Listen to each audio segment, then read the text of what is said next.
Bwana Bonge bwana, jana nimekutana na wanaimba sana. Ndio wanakuja na hela yao na wapeleke studio. Poa poa, tumekaa pale. Basi kweli bwana Machizo amekuja. Ndio. Imba sana pale. Bonge akasema bwana hawa wakali. Mimi nawalipia mwenyewe studio. Akalipa Bonge nyimbo 5.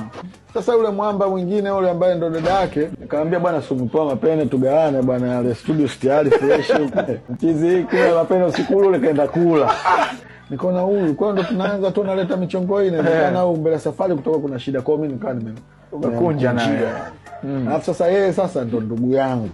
Yaani hapo unajua sasa hapo nazungumzia Michele Amani na MB Dog yani. Mtu ambaye anahusika zaidi kwenye huo mchongo ni Michele Amani kwa sababu yeye ndo mamake ndo huyo Biti Mwalimu ndo kaniita. Sasa nikaona mbona sasa huyu ndugu yangu tena mbona kaanza michongo hii mapema.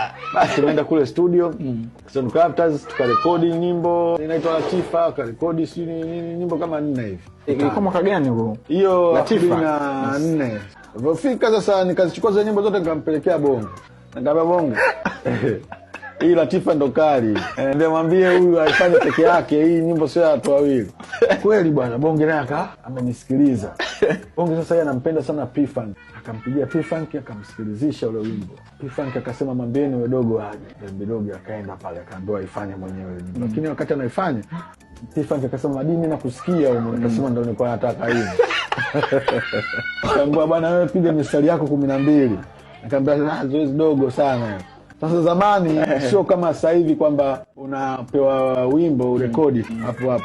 Zamani unachukua unapewa wiki nzima nenda kafanya mazoezi, kaandike, zingatia tafsida, usitukane, usifanye nini. Kwa nikaa nimekaa nao nyumbani nafanya mazoezi siku nikaenda nikafanya verse yangu.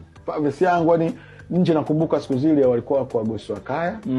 Peruz akakopa huko kina Jumanecha. Ndio. Ilivyoisha Majani akafungua mlango. Majani akishafanyaga kitu kizuri anataka watu wote waliokuwa nje wasikie ili wajiandae. Sio mnakuja tu kurekodi. Akafungua mlango, akafungulia ile sound ile Latifa. Watu wote pale nje wanaambia, akasikia mbona noma. Tumerudi nyumbani usiku huo tunaisikia redioni. Yaani Majani alikuwa akishamjua wimbo huu mkali, hakupi wewe upeleke radio. Yeye anaupeleka yeye mwenyewe. Ndo raha ya zamani. Kwa hiyo tumekaa tunasikia wimbo Dalia. Wimbo umeenda umekuwa mkubwa. Ule wimbo umekaa kwenye chart namba 1 mwaka mzima. Hakuna wimbo ambao umewahi kufanya hicho kitu. Weka hiyo record. Ulifuata starehe ya Feruzi lakini haukutimiza mwaka. Ulikaa miezi 10. Ule wimbo ulikaa mwaka mmoja na mwezi mmoja kwenye chart.